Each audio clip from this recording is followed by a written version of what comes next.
Hello, everybody. I think I'm live. Give me a little thumbs up in the chat or a wave if you see me. It says I'm live, but it's been a minute since we've done this live. Hey, everybody. Beautiful day today. Not here. And weather-wise, it's quite gloomy and cold.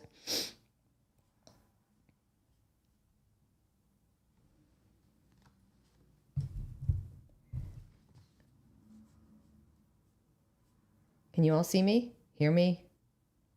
Just waiting for some sort of confirmation in the chat here. Let's see.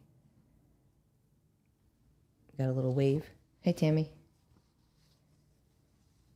How's everybody feeling? Hey, Amy. Oh, good. So you can all see me. Great. Thank you, everybody. I'm glad you like your guide for those that have it. And for those that ordered it, it's on the way, I promise. The mail is very weird since even before the holidays. Great. Okay, so real quick before we get into the week ahead, I just have to do my little shameless plug, my shameless promotion for my guide in Stars and Spirit. Happy new moon. Today's a new moon, actually, as of 2 hours ago. And in this book, if you don't have it, it's a guide for the whole entire year where I go into each month in depth, but not too in depth, about the astrology and the energy and what's the most prevalent, the themes, to help you reflect and realign and just look back and really track your growth and your own personal patterns. So if you have not gotten this, I'll put a link in the chat for my Amazon link here, and you should get it soon. And so for those that do have it, I've gotten some good feedback, so I'm very happy that you're enjoying it so far. And it's good to be live, even though I can't see you technically. I can kind of see you, so this is good. It's been a minute. I'm going to definitely try to do more live streams, do this live this year. Also, for those that have been with me a while, you might know this already, but I don't like to ever really announce things before I do them, just because I don't like to do that. But I do want you to know, because I know that Substack is a little bit problematic with getting content out to the members. So for example, I'll put something out that's time sensitive, like the new moon, and I know that some people aren't even getting notification of it, sometimes like not for 2 weeks after the fact, which at that point really isn't doing you any good. I mean, yeah, it's still doing you good because you can still reflect, but the point of me putting out that content in a timely fashion is so that you have it. And so I'm just as frustrated with the Substack situation. So please know that I am in the process, it's almost completed, of moving my platform somewhere that's much more user-friendly for everybody, myself included. So I'm really excited about that. So just hang tight. I promise it's going to be a lot more user-friendly and easier to find things. So thank you for sticking with me. Going into 2026, it will be easier. And I saw a lot of, I believe, people in the chat saying they were tired. Oh my goodness, yes. The exhaustion is next level. Big time. Let's, speaking of which, that dovetails right into the astrology. Right now, Neptune, the planet of illusion and confusion, it's also the psychic planet, the unconscious. It's also idealism, art. There's a lot of different functions of every planet. But Neptune is currently at what we call the anaretic degree of Pisces for the final time before its passage into Aries, which is really the start of a whole new era here. And because of that, when any planet is at that anaretic degree, the energies of that planet, the properties, everything is ramped up. It feels very, very critical. You know, that's why they call it the critical degree. So knowing that piece of information, that has a lot to do, it's not the only thing, but it has a lot to do with the feelings of exhaustion. The dream space is insane right now, super colorful, sometimes repetitive. We're working things out through our dream space. It's all of the unconscious material, so it can feel a little strange right now, the air, the energy, just everything overall. And this is the last full week of Neptune in Pisces. Think about that. It's the last full week of Neptune in Pisces, and Neptune has been in Pisces since 2011. So Neptune will move into Aries on January 26th. So we are all feeling that it's like this buildup. It's not necessarily momentum. It's actually quite the opposite right now. It feels like we're slowing down before we really gain steam. So just take care of yourself. It also feels overwhelming. And so if you are somebody who struggles with their mental health, if you're connected to somebody that struggles with their mental health, please know that this time period might make you feel a little bit more overwhelmed. So do take care, take really good care, and just know that this too shall pass. We are, a new world order is manifesting as we speak, and it's uncomfortable for everybody collectively and personally. So just knowing that, metaphorically speaking, energetically speaking, tighten your seatbelts and do what you can. Like I always say, do what you can. Work within your own community. This is a community. Your neighbors, that's your community. Your close friends and family, that's your community. Try to really focus your energy there, because you really can't, none of us can control what's going on out there. And it's uncomfortable right now, beyond uncomfortable. So just please take good care. We're moving into Aquarius energy here very shortly, which is still very focused, but it's a little lighter. So it is going to start to feel a little bit lighter. Okay. And I say that lightly. It's going to start to feel a little bit lighter, but again, it's about taking good care of ourselves, mind, body, spirit, and doing what we can to stay in a, more up vibration. So this, as I said, is the last full week of Neptune in Pisces. Big deal. We've got the Sun, Mars, and Mercury all moving at the very end of Capricorn. So we're wrapping up a lot of this, Saturn energy here. So we are, especially with this new moon, we're thinking about the future. We're having our visions. We're seeing where we want to go. Hard work. It's definitely the energy of the builder here. We've got Mars, Saturn, and Uranus in a really nice aspect with each other here, called it's a mini water trine. So this is definitely pulling a lot of focus on the dream space again, intuition, following your intuition, trusting your intuition, and remembering that intuition is not logic. We have to remember that it's not logic. So it's not logical. So you can't make sense of what your intuition, your inner compass is telling you. When you try to do that, you sometimes lose the magic. Okay. So that's another big theme. Now, the tagline for this week, the 19th through the 25th, is reflect, don't expect. Okay.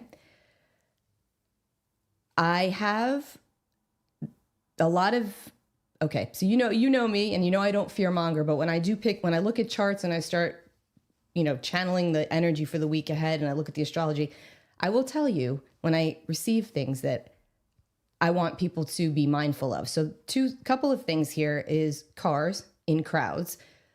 Just be mindful. I've been saying this for the last few months. I'm not a big fan of crowds in general, but lately especially, and especially this week, parades, festivals, crowds, just be mindful. I'm not going to tell you don't live your life, but if you don't need to attend these big events, I wouldn't. That's all.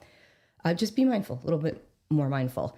And the theme song for this week is Let It Be, personally speaking. Let It Be by the Beatles. Because some things are just going to seem really weird, and we just have to let it be. If it's not affecting us directly, let it be. So let's get into the daily breakdown here. So again, the tagline for January 19th through January 25th, Monday to Sunday, reflect, don't expect. Now on Monday, tomorrow, the 19th, we're just coming off this new moon. It's an intense energy, an inquisitive energy to start off the week. We're questioning everything internally. We're questioning everything and trying to come up with solutions, which is good, but we just have to remember that in a lot of cases, let it be. We can't change everything. The sun will be at the very last degree of Capricorn. So I think that this is a great day. If you haven't already worked with the new moon, it's a great day to make a vision board, essentially, or just to journal, write down your goals, your wishes, your manifestations for this year ahead of what you would like to call in, and then also what you would like to release. As we're winding down the Capricorn season, Capricorn energy, the moon will be in Aquarius. It will align with Pluto and Vesta. And this is an energy of where we're really reflecting on what and whom am I most passionate about? And does this still work for me? So there's a lot of internal reflection going on here, especially as we start off this week.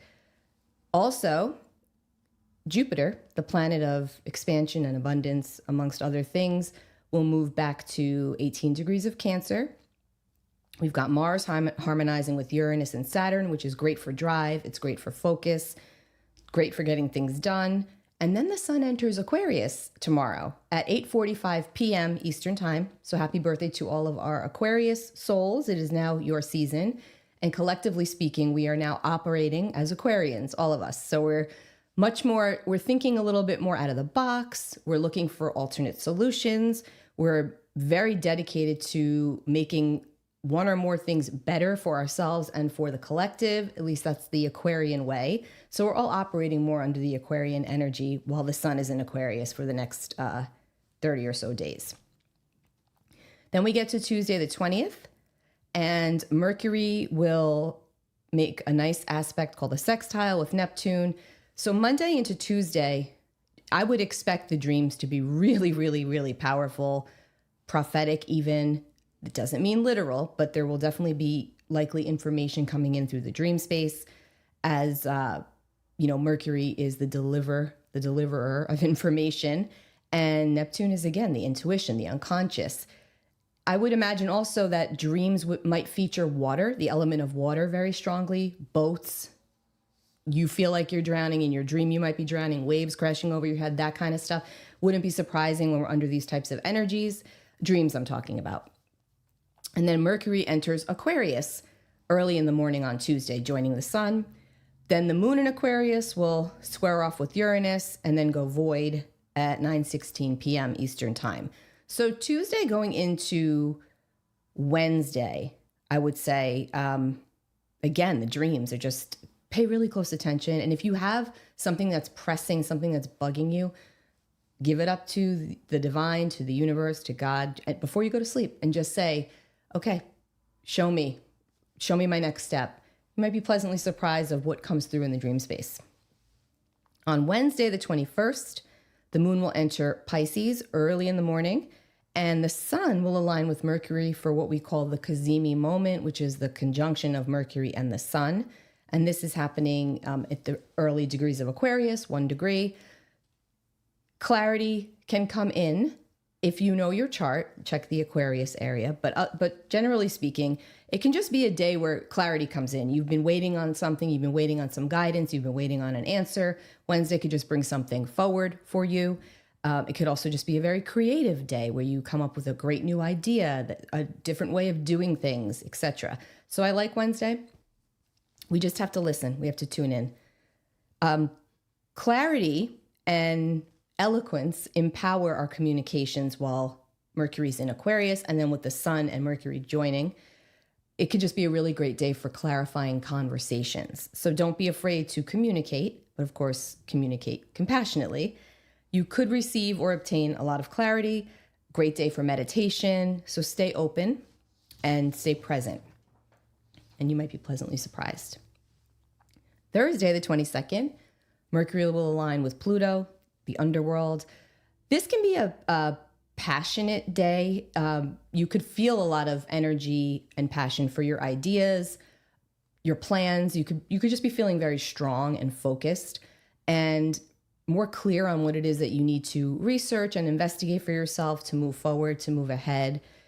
Also, hidden elements can come to light. So just pay attention. If something's been hidden to you or you're getting this feeling like somebody's being dishonest with you, this is one of those days, Wednesday, Thursday, really the whole week, where by paying attention to the subtleties and more on the energy of what's being said, you can obtain a lot of information. We all have those experiences, I'm sure, being empathic beings, that someone can say something to you like, oh yeah, don't worry about it. I didn't want to go there anyway. But you can feel the energy under those words, and they did actually want to, and they're actually upset with you. You know what I mean? So there's a lot of that going on. So just trust your intuition. And then on Friday, the 23rd, I have this as a GSD day, get stuff done. I almost just cursed. Get stuff done day. Mars enters Aquarius, joins the Aquarian party. Now we've got the sun in Aquarius. We've got Mercury in Aquarius. Mars moves into Aquarius. Mars is the planet of energy and drive. It's the spark in all of us, and it's our drive. And it can definitely give us more energy again and drive for the dreams, for the future, for looking ahead, for planning the terrain, just seeing what's ahead of us and where we might need to tweak things. It's a very independent and innovative energy. It's, there's a lot about our individuality when we're dealing with a lot of Aquarius energy, about what makes us unique, what makes us us, what makes us different. I'm not going to say special, but what makes us different, what makes us unique, and how that uniqueness contributes to the greater good, because we all have pieces of one big puzzle that when we all work together in any capacity, we put that puzzle together, right? So it's that kind of energy. It's recognition of all of this. It's also very motivating to make changes in your daily routines. So if this is the week you decide you're going to start going to the gym, you're likely going to follow through with that as the momentum is picking up. The sun will align with Pluto for Pluto Cazimi, okay? Sun conjunct Pluto. This can signify significant personal transformation, and doesn't mean it's going to happen on Friday. It just means that you could become very aware of your own personal transformation, your own passion and your own intensity can continue to be very strong toward one specific thing or several areas of your life. It's going to be different for everybody, but it's about being really focused on what you genuinely identify with and kind of doing away with what is taking up your space, what is taking up your energy that's not really getting you anywhere and that's not really contributing positively to your life. Then the moon will enter Aries, and our energy can increase over the next few days while the moon's in Aries as we move into the weekend. So again, it's more about taking action energy. It's also exciting and somewhat enthusiastic as we move into the weekend. Now, having said that, we know that several things can be true at once, right? Before we get into Saturday, the moon will also harmonize with Mars, Pluto, the sun, Mercury, Venus before we move into Saturday. So I do like Friday. I do. Saturday, I have the weekend flagged as chill, okay? Remember how I said earlier in the week was good for conversation, Tuesday, Wednesday? It's nice for conversation. It's good for clarity. Well, Saturday is not. So save those passionate conversations. If you don't get them done earlier in the week, I would not get to them at the end of the week, especially like late Friday, Saturday, Sunday, okay? I would chill. I would just be an observer, okay? Not an absorber. It can be a little bitey when we get to Saturday. The moon will align with the moon in Aries will square Jupiter. It will square Chiron, actually sets off what we call a T-square. That's just tension. Not just, but it's tension. And then the moon will go void early in the day around 1:46 p.m. Eastern time, and will remain void all the way through a lot of Sunday. So when the moon is void, think of it like this, without getting technical. Energetically speaking, when the moon goes void, the moon rules over the people. It rules over the emotional overtone, okay? Plus personal. And when the moon is void, it's sort of like, especially for a long, significant period of time, such as Saturday and into Sunday, it can make the collective feel a little bit more unrested, okay? A little bit more, what's the word?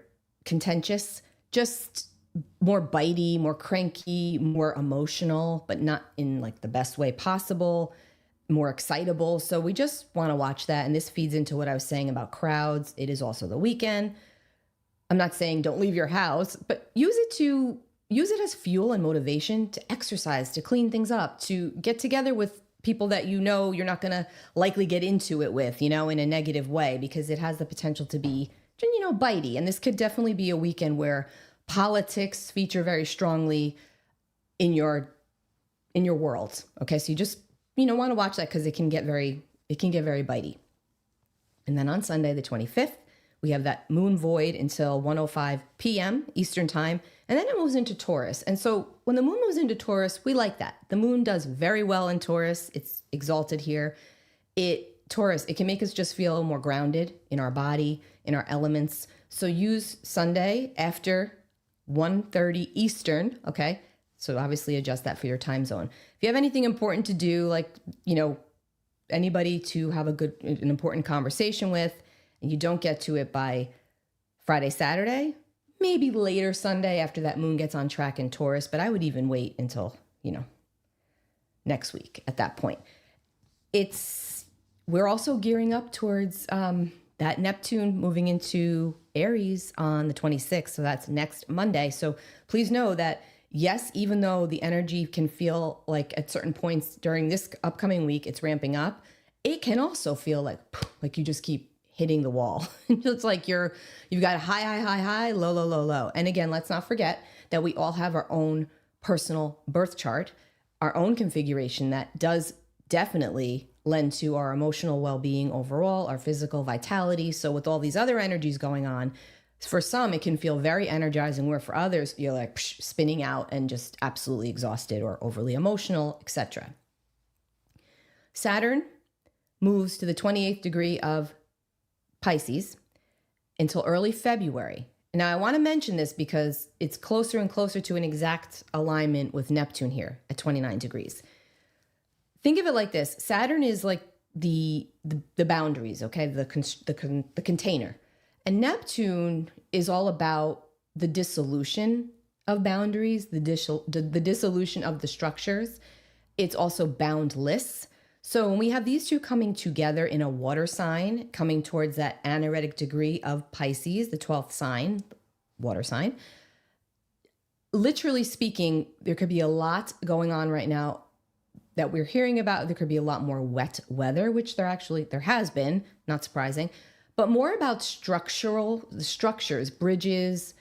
So I would say if you are somebody that lives near the coast, tighten up your windows, make sure everything is good. Just make sure, just in case floods, things of that nature, you do what you can in advance so that you don't end up dealing with something more later on. Because I do feel that, especially as we get to these next 3 weeks, the water, it's going to be a lot weather-wise, structures and things of that nature. So just keep up with your own. That's all we can do. Keep up with your own, and hopefully that will be enough. All right. So that is the week ahead. I will get a tarot card, and I will go over to the chat in a moment. Does anybody have anything they'd like to ask or add to that? Do I feel hopeful for the collective, Bethany? I do, but that's why I'm saying I feel like, think of it this way. Like I said, we're all a piece of the puzzle. So if we can all do our part, and listen, none of us are perfect. We all fall into the ego space at times. It's hard not to, but it's about being very aware of that and doing what you can to shift your energy into a lighter vibration. I do have a hope for the collective. I actually have to say, I see a lot of amazing things that give me a lot of faith in humanity. So yes, of course, there's a lot of other things that do not, but you get those really nice moments where it reminds you of there is a lot of good in the world.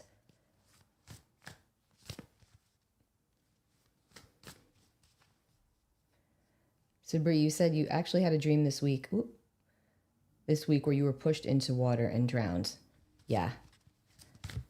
Crabby dreams, yep. Yeah, the dreams have definitely been wild, disturbing at times, absolutely. Just get a card and then I'll go back over to the chat. We got strength. Leo. This is Leo energy, heart energy. I like that. I love these cards too. They're pretty. So, I mean, strength is kind of self-explanatory. It's telling us that we have the strength and the fortitude to overcome what seems bigger than us right now. And that we can all tap into that fire energy, that Leo energy, that heart energy, follow your heart, and acknowledge, reflect, and don't expect, right? Reflect on your own strength, on your own power. You're not powerless. Sun conjunct Pluto. This is a reminder of where we are the most powerful in our own lives. And we are in Aquarius season this week, and Leo is the opposite sign. So I don't see that as a coincidence.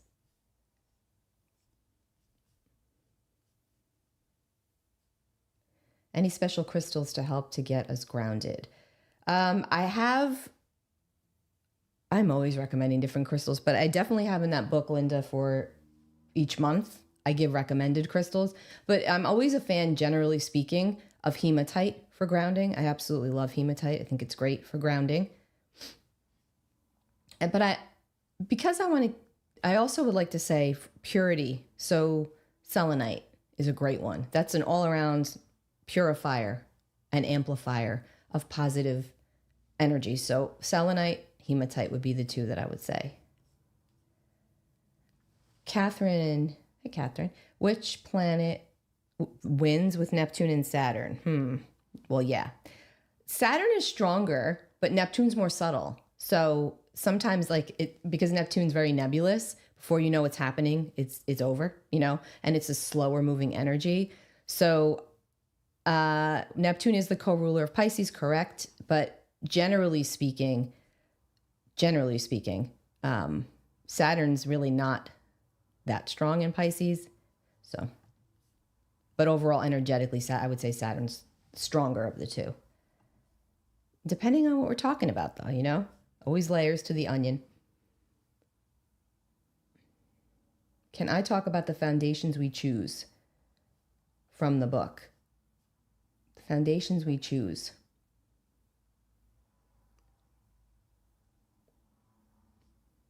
Not really sure I'm following that question, Annette. Is that for the new moon?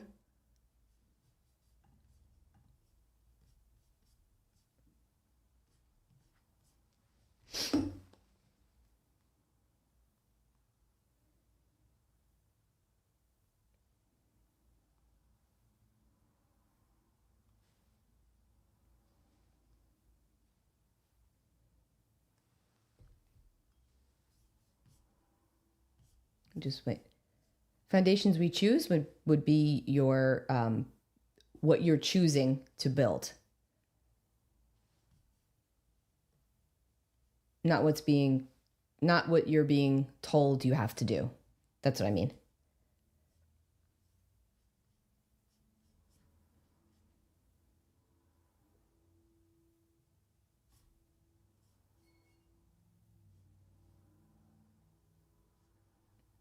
I feel like the chat box moves faster here than it does on the other when I was doing my live streams before. You're welcome.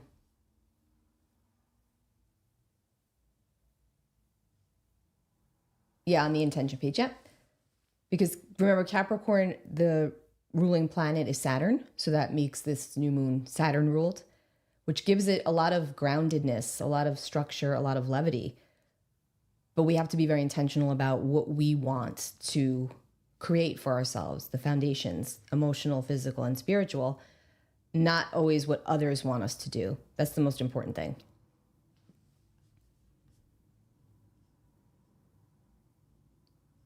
And I do want to say another thing as well. Energetically speaking, relationships right now, you might find that you're having a very difficult time with a specific relationship in your life. I think this is happening for everybody within the collective. There's at least one, if not more, where it's almost like becoming unbearable to be around specific energies. And I just want to say this because I know there's always a lot of talk about high vibration, low vibration. I'm not even going to say it like that. I will say it like this. As you move forward on your journey and become much more self-aware, much more connected to self, working on yourself, remember, there's going to always be people in your reality that are not doing that. And they're very used to the version of you that they feel more comfortable with because it doesn't threaten them. And a lot of this is happening unconsciously. So it's not like they're saying that. They're not sitting there saying, oh, I don't want you to grow. It's not that. It's just that energetically they're responding to your growth. And what's happening is you're actually repelling them because you're growing. You're going like this and they're staying like this. And in some cases, like they're going like this because not everybody has the mentality of or is able to face things and not necessarily move on from them, but move through them the same way that you are. So you'll find that that's happening. And I'm sure that's happening to many of us here. If it is happening to you, go ahead and say that, give a thumbs up in the chat. But it's obviously different for everyone. But in in context. That seems to be a theme right now going through the collective. Just remember that it doesn't mean anyone's a bad person, unless of course they have toxic behavior with you. It's just, it's spiritual order. That's what's happening.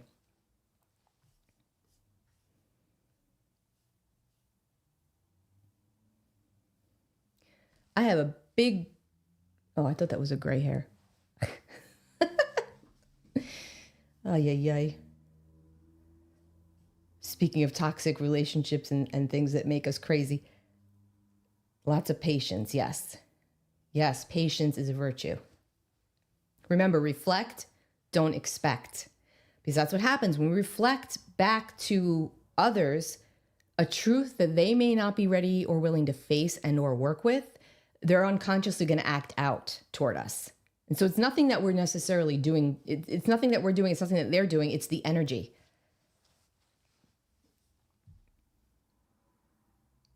Hope that makes sense. I know I go in woo-woo land and sometimes it doesn't necessarily translate the way I'm feeling it.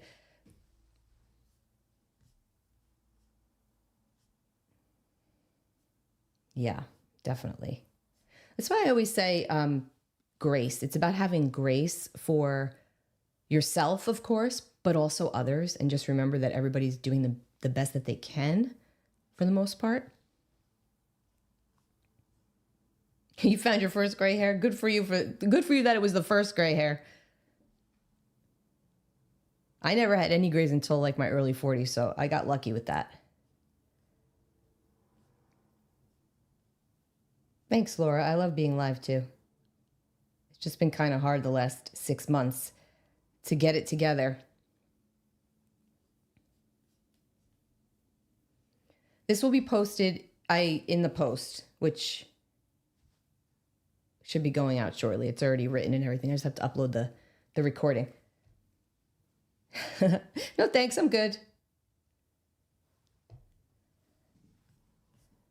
All right. Well, it was so nice to be here live with everyone. Going forward, 2026, more live streams, definitely. Hopefully this forecast podcast will be more live than recorded. You're welcome. Yes, Bethany, I think you'll love it. All right, everyone. Take really good care. Have a great week. Remember, breathe. We're all in this together.